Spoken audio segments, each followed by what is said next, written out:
আমরা দেখে নিই আজকে অত্যন্ত আকর্ষণীয় একটা ম্যাচ হয়েছে। ডায়মন্ড হারবার ফুটবল ক্লাব যদিও জিতেছে, সাদার্ন সমিতি কিন্তু একটা দুর্দান্ত ফুটবল খেলেছে। রেফারি আজকে যখন খেলা শুরু করেন বৃষ্টি টিপ টিপ করে পড়ছিল এবং প্রথমেই একটা সুযোগ চলে এসেছিল ডায়মন্ড হারবারের কাছে কর্নার থেকে।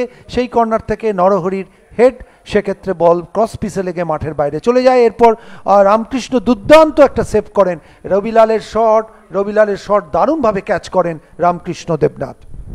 সেন ঢুকে পড়েছিল, একটু বিলম্ব হওয়াতে সুযোগটা পেয়ে গেছিল গোলরক্ষক, এক্ষেত্রে কিন্তু গোলের একটা সুযোগ ছিল। এইভাবে আক্রমণ পাল্টা আক্রমণে চলে এসেছিল, শট ছিল এক্ষেত্রে সুমিতের, আবার আক্রমণ ছিল বাদিক থেকে আরিয়ানের, ডান পায়ের আউটস্টেপটাকে ব্যবহার করেছিল, গোলরক্ষকের কাছে বল চলে গেছিল, দূর থেকে শট সরাসরি সুস্নাথের কাছে। বাদিক থেকে রবিলালের সেই আবার একটা শট যেটা সরাসরি চলে যায় রামকৃষ্ণর কাছে। ডান দিক থেকে একটা আক্রমণ ছিল সিনের, কিন্তু এক্ষেত্রে প্রশংসা করব গোলরক্ষক রামকৃষ্ণর, আবার একটা সুযোগ এসেছিল, এক্ষেত্রে পায়ে বলের সংযোগ ঘটাতে পারেনি। আক্রমণে ছিল তখন সাদার্ন সমিতি, এই সময় সাদার্ন সমিতিকে খুব বিপজ্জনক লাগছিল। প্রথমার্ধ কিন্তু গোলশূন্যভাবে শেষ হয়েছিল।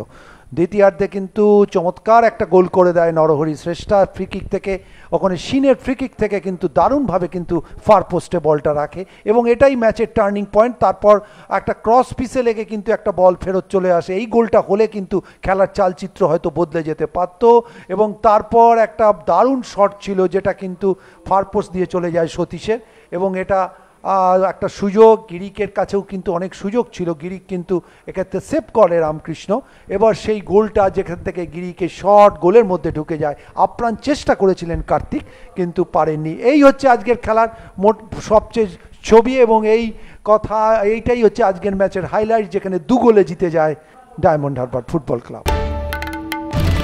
বাংলার আওয়াজ, বাঙালির আবেগ, জি 24 ঘন্টা।